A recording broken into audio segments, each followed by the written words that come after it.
本日お話を伺うのはサイエンスライターのアダム・ベッカーさんです。ベッカーさんは2021年9月2日に実在とは何か、量子力学に残された究極の問いというご本を発表されました。ご著書についてお話を伺います。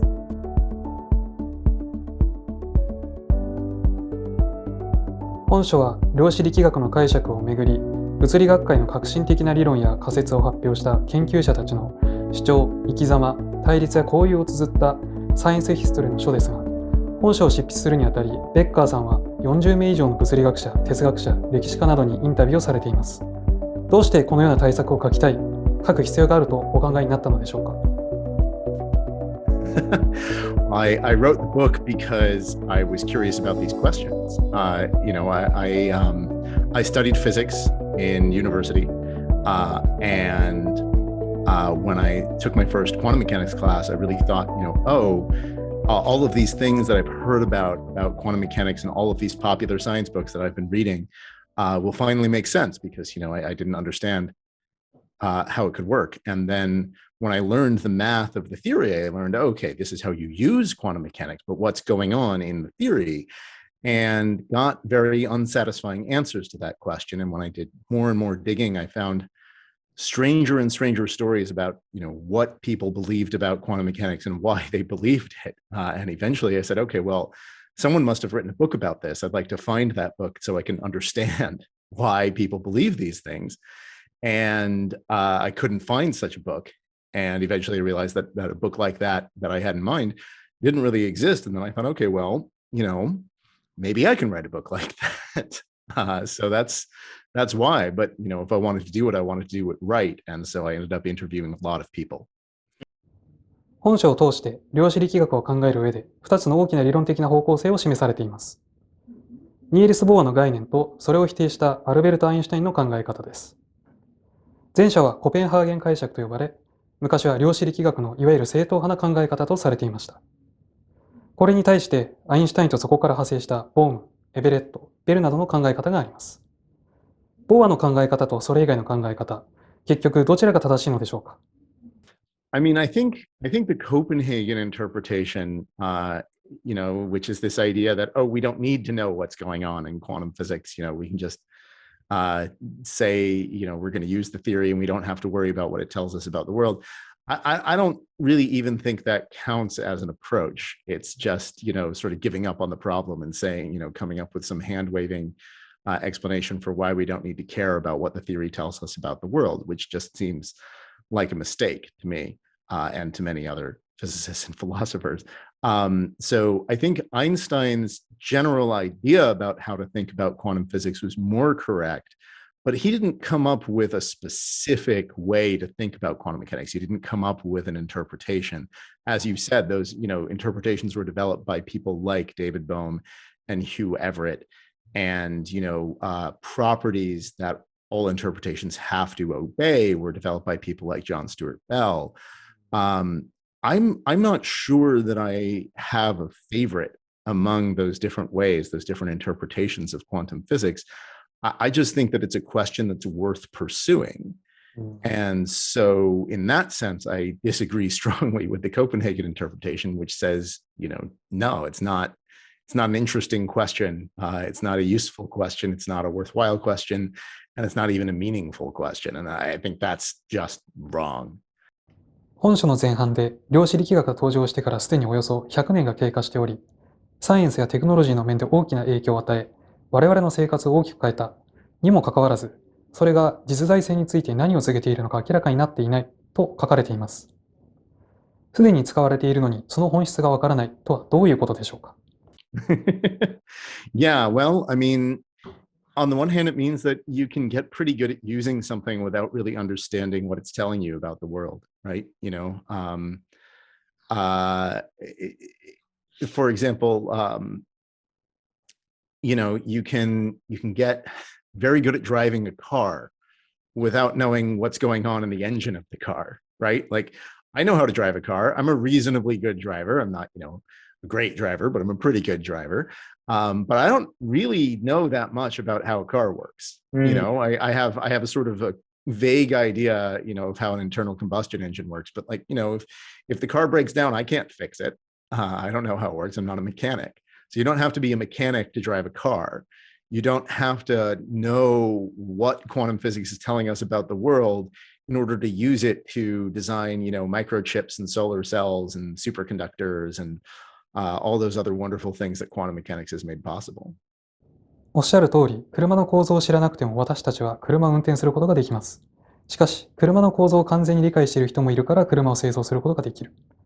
量子力学の場合は、この点、すでにいろいろな技術に応用されているにもかかわらず、まだその本質が分かっていないのではないでしょうか。Yeah, that's true. I mean, it's interesting because, a lot of theories in the history of physics were sort of primarily put together into their final form by one person, like Isaac Newton, developed Newton's physics. And that doesn't mean that there wasn't anyone else who contributed, but he was sort of the person who put it all together. Einstein put relativity together. There were definitely a lot of other people who contributed to that. There wasn't any one person like that for quantum physics. Quantum physics was sort of developed slowly over the course of a quarter century by, a team of dozens or even hundreds of physicists in order to explain, increasingly bizarre experimental results. And so eventually, theory was developed that, could account for all of these results, primarily by Heisenberg and Schrödinger. But even they, were not, they were not the sole authors of the theory by any means. And they had very conflicting ideas about what was going on, many of which turned out to be, misguided or incorrect. 本書を読んでいると、量子力学という土俵の上で天才たちが自分の存在を主張して激しくぶつかり合っているといった印象を受けました。こういった量子力学の本質をめぐる議論は、今日においても研究者たちの間で続いているのでしょうか。Yeah, no, the question of what quantum physics is telling us about the world, the quest for an interpretation of quantum physics that works well for everyone is an ongoing discussion. There are many interpretations and many different debates and questions about each of them. And it's more active among philosophers of physics than physicists themselves, but there is a growing community of professional physicists who work on this and who ask these questions as part of their work in physics. So yeah, this is a very live debate 100 years later. ジョン・スチュワート・ベルは若い物理学者が量子力学を研究したいと口にするたびに、この分野の研究は金や地位や名誉にはつながらないけれど、覚悟はあるかといった質問をしたというエピソードを本書で紹介されていました。もし物理学を学ぶ若い学生が量子力学を研究したいと言ったら、ベッカーさんは何と言いますか？ It's not quite as dangerous to one's career in physics as it was back, 50 years ago when Jon Bell was saying these things, about, don't pursue this until you have a permanent position. But it's still a risky career move. But you can now find work in quantum foundations within physics. It's just not too easy, and you can definitely find work doing it in philosophy of physics. And the trend is upward, I think. It's a positive trend. It's getting easier and easier to find work in quantum foundations as more and more people realize, hey, this is an important area and there are real questions here that we need to answer. 本書の中でベッカーさんが紹介されているそれぞれの学者たちの概念は興味深いですが、それと同じくらいこういった学者たちの人間性や人間模様もまたドラマティックで面白く感じられました。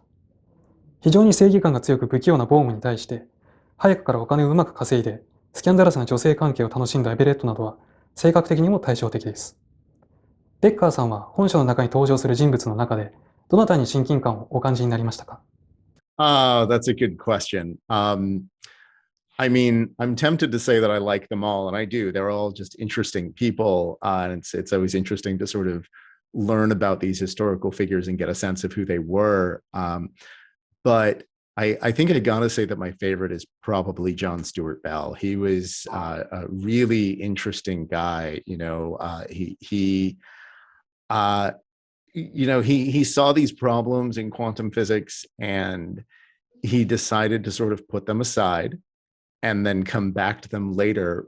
But he knew that they were important, and he knew that he wouldn't be able to rest until he actually addressed them. And he did. He made astonishingly important discoveries in quantum foundations that are still really important to this day, and also led to phenomenal new blossoming of quantum information science and technology that is the cutting edge of research today.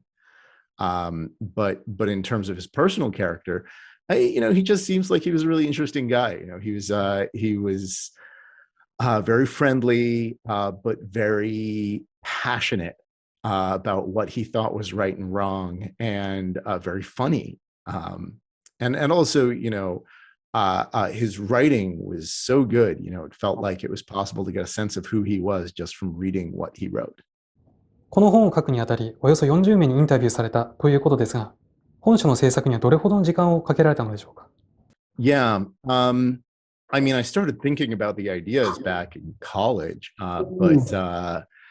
but from actually, deciding to work on the book to, being done with the book, that was about 2 years. ボームやエベレットをよく知る方々にインタビューしていますが、こういった方々はどれくらいの年齢の方々なのでしょうか？ Yeah, there aren't that many. There are definitely people around who knew Bohm. Most of them are, at least middle-aged or older, because Bohm died in sometime in the early 90s, I think 1992. So that's, 30 years ago, which means that, if you're under 50, then there's no way that you knew him at all. And really, if you knew him well, you have to have been at least, you have to be at least about 60 now. And Everett died, I think, about 10 years before that. So there really aren't that many people left who knew Everett well. 量子力学の歴史や量子力学をめぐるキーパーソンたちについて話す機会はそう多くはないと想像します。インタビューを受けた方々は、このテーマについて、ベッカーさんに話すときにどういった様子でしたか？ Yeah, it was usually really wonderful to talk with them. They, as you say, at least for physicists, this is not always a subject that they get to talk about very often. And so, I think most of them really appreciated the opportunity to talk about it, and, really liked giving their perspective on the state of the field and the history of the field, and what's happened and what's coming next. And then philosophers of physics, they do get to talk about it. In philosophy of physics, questions about what's going on in quantum mechanics are sort of more openly discussed than they are in physics itself. And they were just, happy that someone was trying to shed light on this situation, I think. 量子力学の研究と並行して、第二次大戦、ナチス、原爆といった歴史のうねりがあります。本書に登場する物理学者たちが、どのような形でこういった歴史に関わったのか、歴史によって人生を変えられたのか、またそのことが量子力学研究にどう影響を与えたのか教えてください。Yeah, that's a good question. I think the biggest answer, or the broadest answer I could give to that would be, World War II showed governments all around the world that if you invest in basic physics research, then there could be interesting applications. And some of those applications are, frankly, horrifying, like nuclear weapons. And some of them are more have a broader set of uses, like radar. And so what World War II did in many countries around the world was to usher in this era of what's called big science, where, before the war, scientific funding, governments didn't spend lots of money on scientific research, whereas now, and really ever since World War II, many governments around the world, including the US and Japan and many countries in Europe and really all throughout the world, devote large amounts of money to funding basic and applied physics research and science research more generally. And that just changed the way that physics was done, because suddenly there was a lot more money, and that meant a lot more people studying physics. And that changed, as I talk about in the book, it meant that classroom sizes got bigger. And so that changed the way that that quantum mechanics was taught. And so it just changed the character of physics from, this sort of very small world where everybody knew each other into this sort of vast research enterprise that we know it to be today. But then there's also, the personal things about how did it affect these individual people, like, David Bohm was massively affected, not just by World War II, but by the Cold War, especially. So, he was placed under surveillance by the US government during World War II because he had been, involved with the Communist Party. And then he ended up getting blacklisted during the Cold War, and he had to leave the US where he was from and live abroad for the rest of his life.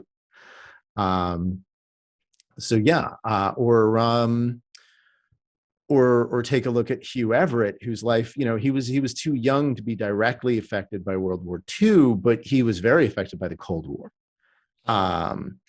The area of research that he went into after leaving physics was all about, gaming out different forms of strategy for Cold Wars or Cold Wars turned hot, which thankfully did not happen. Or then there's, little personal stuff, like even smaller things, like, but that ended up having big effects, like Jon Bell. He was also too young to sort of really be involved in World War II, but he started doing physics research in the late 1940s. And one of the first people he worked with was a guy named, I think it was Klaus Fuchs, who it turned out had been spying on the Manhattan Project for the USSR. And so suddenly, shortly after he started working there, his boss, got whisked away by the currents of the Cold War. So big and small, these massive geopolitical events definitely had impact on how physics was done and on the lives of these physicists. ボームは第二次大戦後、共産主義者であることを公言したために、米国の学術界で職を失い、ブラジルでなければ職を得ることができなかったというお話を紹介されています。日本でも戦後、共産主義思想の学生などは、就職の機会を奪われることがよくありました。米政府はボームのような共産主義者が、例えばソ連の兵器開発を手伝ったり、米国に対してスパイ活動をする可能性があると考えたから、彼から学者としてのキャリアを奪ったのでしょうか。I mean, they definitely had surveillance on him because they were afraid of things like that. It's hard to say exactly what was going on, in part because, I asked the US government for their files on David Bohm, and part of the government, the FBI, said, yes, yeah, here are those files.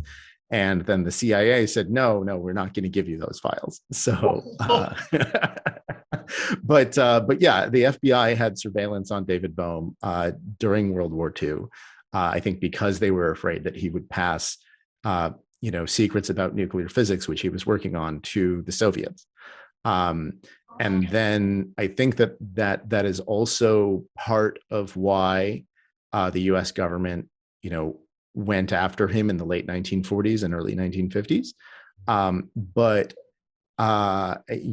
there's broader questions about, okay, what motivated the McCarthy era and the Red Scare and all of those things in the US, the hunt for communists that was going on, that was really awful.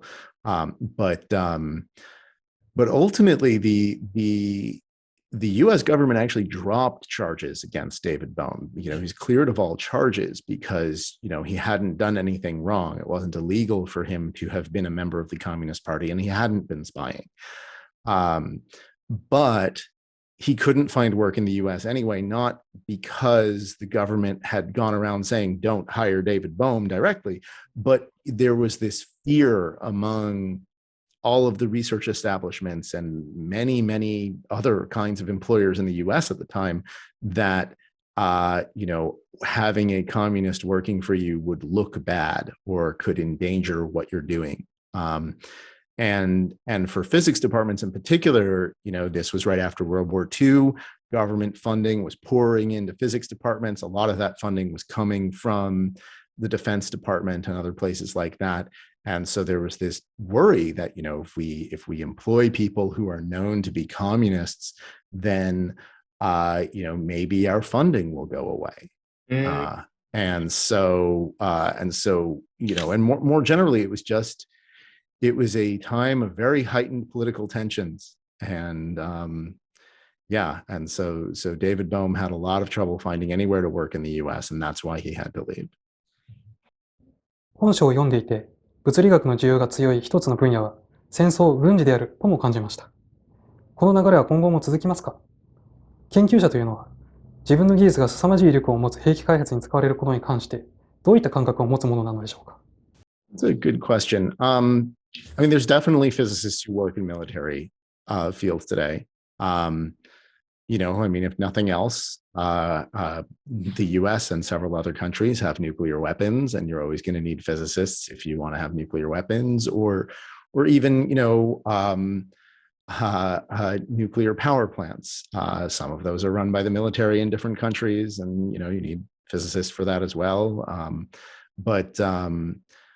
And it's not just nuclear physics, right? There's creating explosives and things like that. And there's definitely physicists who work on those things. But I think most physicists don't at this point. I think that I think there are many physicists who do, but there are just so many physicists. There's a lot of physicists in the world.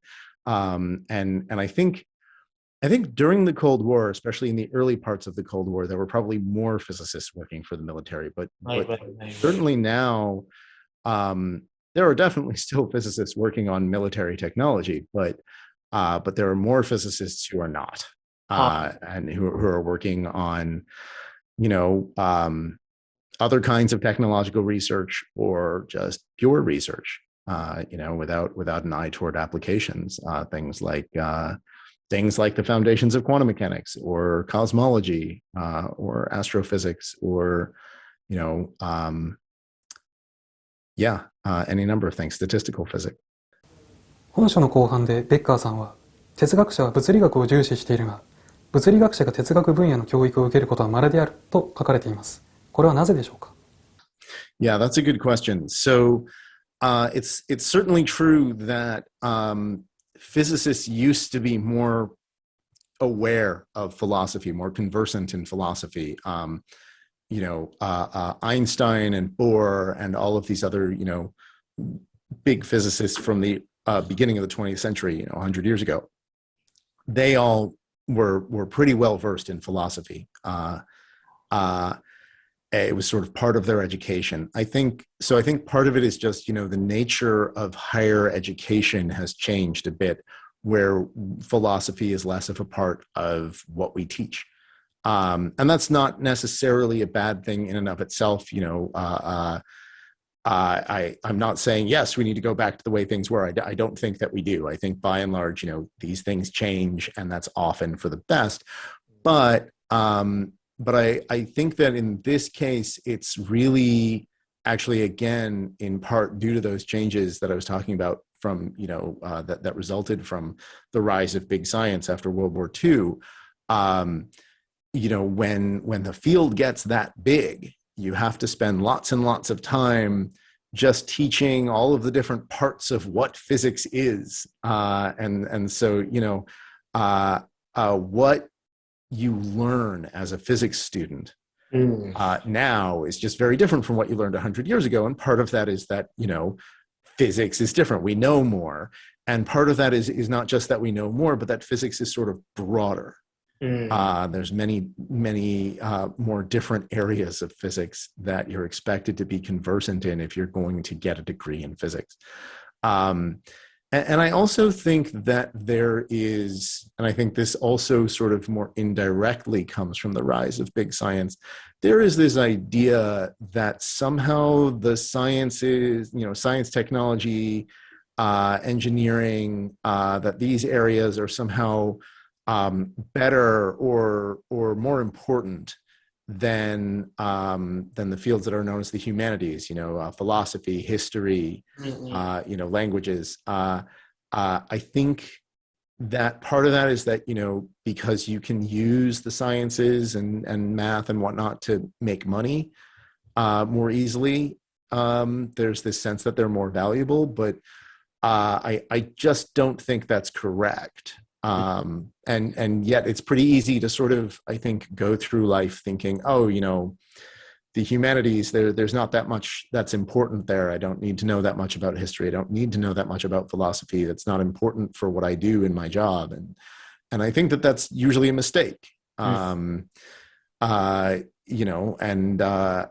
philosophers generally do know physics because, they are doing philosophy of physics. Philosophers of physics know physics, at least. Not all philosophers, but philosophers of physics know physics because that's what they're studying. They're trying to understand the conceptual underpinnings, the conceptual structure underneath physics. And that's sort of the relationship between philosophy and physics, and more generally between philosophy and many other fields, is that, philosophy sort of goes after questions in the world about how we think about things and the concepts and the logical structure of the, and relationships between the concepts that we use to think about the world.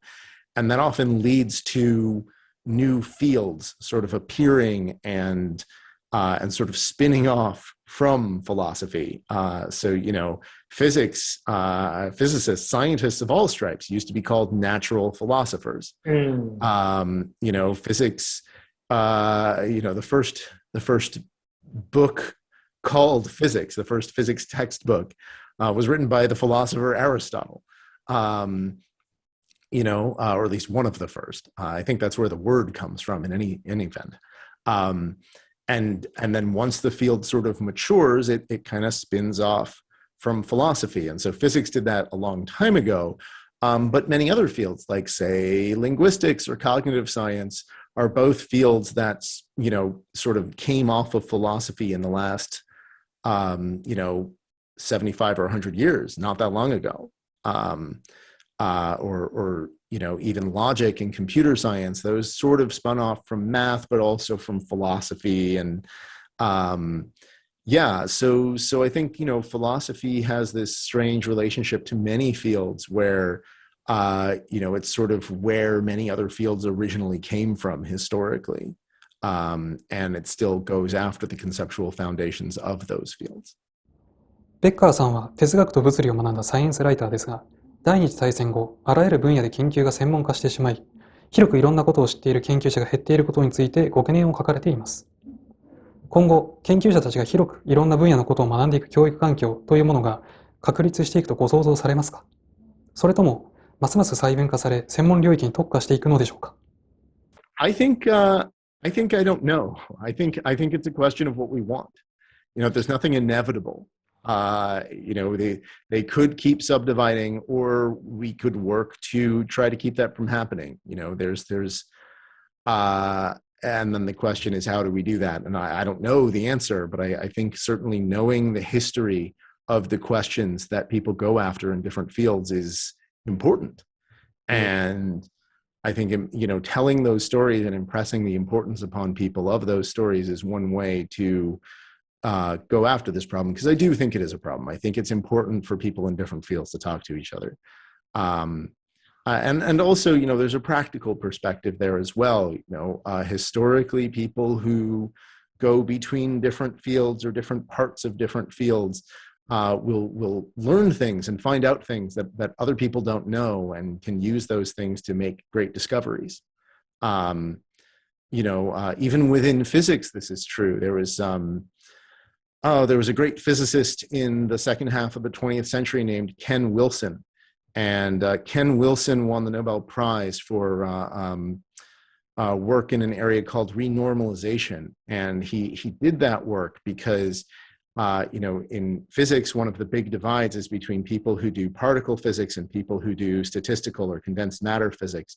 And Ken Wilson went back and forth between those two groups and talked to people in both areas and came up with this, phenomenal insight into the world and how to do physics. And that's just, within physics. When you go between fields, even greater rewards are there. So I do think it would be good if we could reverse the trend, but I don't know if we will.